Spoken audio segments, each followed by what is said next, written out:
We would now like to resume with the presentation. Next speaker will be introduced. Mr. Fumio Nanjo, Senior Advisor of the Mori Art Museum. He will be discussing the unknown role of art. Please give him a big round of applause. Nanjo-san, please. This is Nanjo speaking. My role is to talk about art and other social phenomena, as well as the city challenges and the relationship amongst the three. It will be discussed. The culture, design experts and architects have been invited to the ICF to discuss these topics. Today, I would like to speak from the perspective of art. Rather than giving specific examples, I hope that I can give you an overall point of view. People think that art is a hobby, or it could be a personal issue. But in fact, art is now rapidly becoming an industry today. It has a very deep relationship with society. First of all, let me talk about the past speakers of the ICF. As mentioned today, more than tens of the people listed here have participated as speakers. So we have also renowned speakers as well. This is in itself very significant. If we try to reflect this in a table, it would be very difficult to do, because their areas as well as affiliation and the industry differ. So many of the speakers are involved in activities that transcend genres, making it difficult to categorize the speakers. At the boundary, various activities are being pursued. And this is where new possibilities of innovation can be brought to bear. Now, let me give you a short history of art. This is from Marcel Duchamp. It is called the urinal, I'm sure, or fountain. Do you know of this art? Please raise your hand if you're familiar with this. Only about half have raised their hands. But this is the starting point of modern art. Let me give you an explanation. In 1917, Marcel Duchamp, a French artist, presented this as art. It's very complex. Artemis is the signature on this piece of work, and it was placed in the exhibition, and it was rejected. It was not, in fact, exhibited, because this is a public exhibition. Anyone who pays a fee should have the exhibition made. And Marcel Duchamp was one of the jury member. He was very angry. He said that this should be recognized as art, and he proposed this to the committee. This is a replica. Was remade in the 1950s, because the original work does not exist. It is lost. So, and after Sijat, a photographer has taken one photograph of this original artwork, and it is likely to be of this type. This is a urinal, and it is placed horizontally, and it is placed on a pedestal. And then it looks like a very unique sculpture. And he asserted that this is art. And within this perspective, art exists. That is what he asserted. So it doesn't have to be handmade to create art. This is a daily existence. It was already made. Then it was presented as artwork. So it's in the eyes of the beholder that art exists. It can be made of daily items, and it can be the main theme of art. You don't have to depict Venus every time in art. And this has led to significant discourse. And he said that the observer, the beholder, it will be the creator of art. So the viewer will be able to recognize art. So Duchamp's ready-made art has become the origin for the current modern art today. Andy Warhol, Marilyn, is shown here. This is pop art. It's a representative artwork in pop art. As already mentioned today, it's a daily item. It is from a photograph in the newspaper. So the newspaper photograph, whether it can be used as to create art, should be acceptable. And left-hand side is Donagetto, minimum art. So it's been simplified to come up with this form. And it was universally considered to be very beautiful. And the ones in the middle is conceptual art area. The upper artwork is Joseph Kushus created this. In the middle, there is a chair, ordinary chair. And the photograph of that chair is shown on the wall. And right-hand side is the definition of chair from the dictionary. So the definition as well as the image chair and the actual chairs are shown together. So what is chair is the theme depicted. Kawara On's art is shown below. It is showing art with the date from September 16th, 1975, creating canvas every day, and then putting the date in, putting it in the box. 200 pieces have been created per year. These are the types of artwork that has been introduced. Technology continued to advance, and it's like the paint in the brush. Paint, and using technology, by the same token, you can create art. Right-hand top is utilizing biotechnology. It's organizational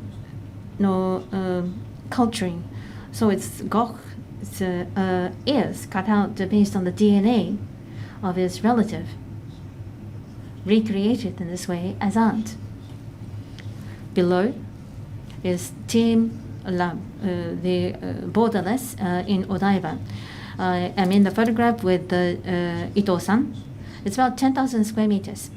And with the digital technology, projection is depicting the artwork, which is also interactive, interacting with people.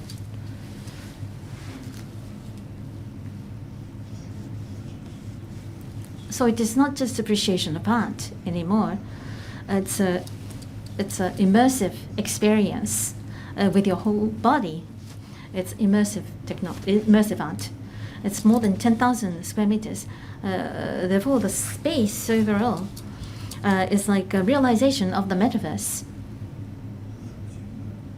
So this is some examples of modern art. Then, is there a way to define such art? Is the next theme I would like to take up. Art is now a concept. It's not just because you sculpture something or use paint and brush. That is not the case. It is not just limited to these means. So even without the tangible shape, with concept, it can become an art. So the perspective of things become very important. I'd like to talk about Joseph Beuys of Germany. Please raise your hand if you know this artist. Seems less than before. Let me talk about Beuys. He is a true leader in this area. And Duchamp is the origin of his artwork. He said that social sculpture is of utmost importance. Artist does not just draw. That will not suffice. Art must be able to change society, so it's almost like a revolutionary spirit. So even a postman can become an artist. Potato peeler can be an artist as well. So it has to be creative and perceptive. Then it is art. Social transformation is a very important theme for this artist. Next, in the area of business, art thinking is increasingly becoming important. It's art thinking. I was wondering what this was about, and I studied this. The ability to review business from a comprehensive perspective amidst increasing uncertainty. Flexible thinking to consider social, human, and economic necessities with new ideas, and creativity to rethink business goals. So making a 10 million yen profit is not no longer important. The impact on sustainability must also be taken into consideration in setting goals. This is the age we are living in, so we have to rethink our goals anew. This is called for. Obviously, human resources development is an important role of art. It's not just limited to business and art. This need is prevailing in various fields. So art and something is often depicted. Could be education, could be economy, could be technology, care. Many social issues and challenges is linked to artistic creativity. This is now possible. There are many issues besetting Japan today. In the keynote presentation, Emmanuel Todd and I had a discussion. His suggestion to Japan was that the population demographic challenge must be overcome. He strongly asserted this point. But let's look at the problems listed here. Low childbirth and aging. This is leading to care, also leading to has implications regarding labor issues and also to environmental issues as well. So it is all interrelated. We cannot just resolve one issue. That will not suffice. We have to consider to bring about a solution as an ecosystem. So this was what art has been doing.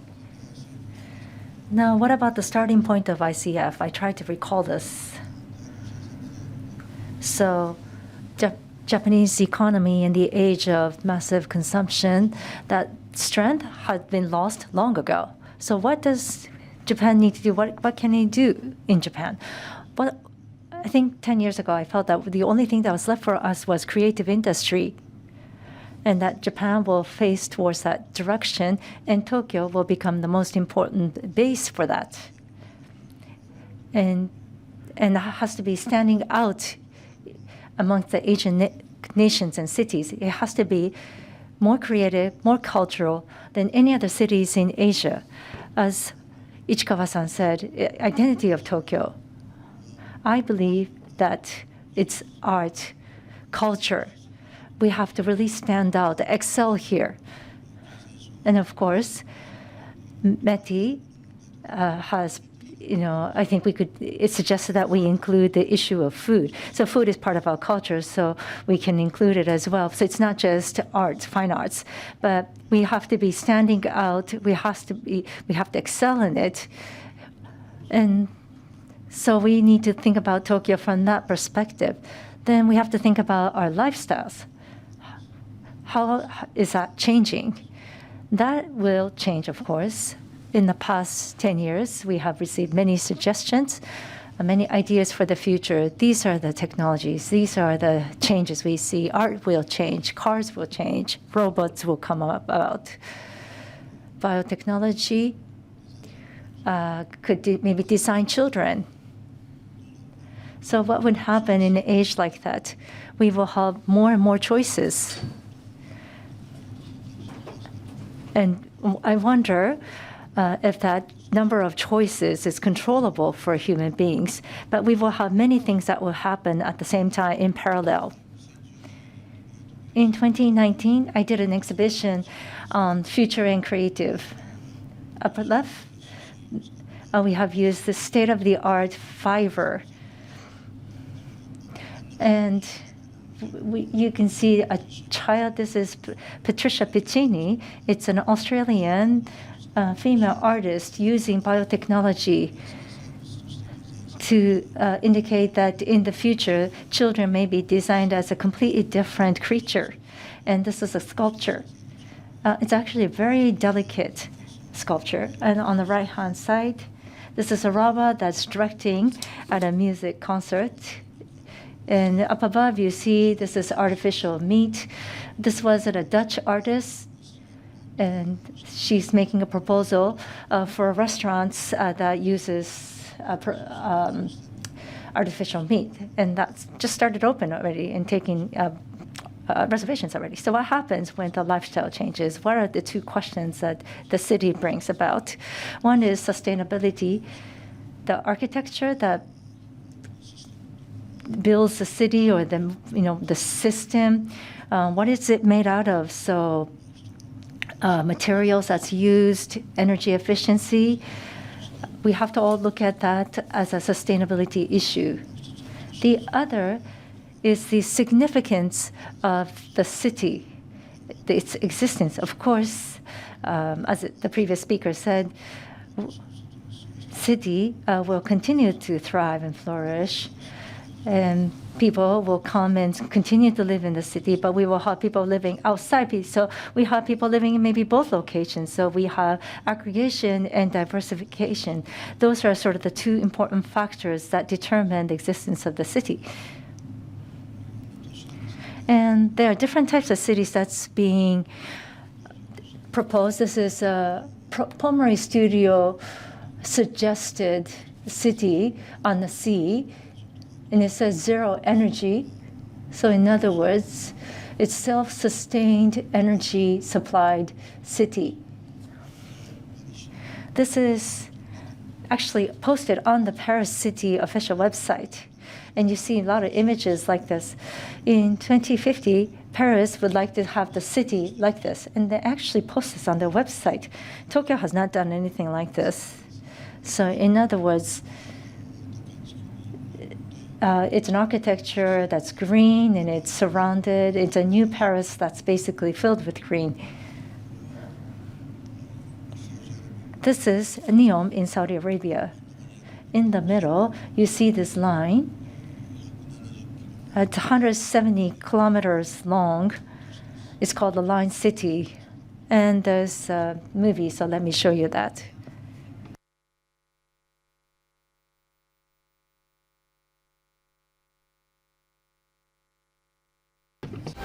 Designing to protect and enhance nature. The line will be home to 9 million residents and will be built with a footprint of just 34 square kilometers. And we are designing it to provide a healthier, more sustainable quality of life. The line's communities are organized. I'm not showing this to say that this is good. Maybe from Ichikawa-san's perspective, this is impossible. And ecologically wise, this is probably not good.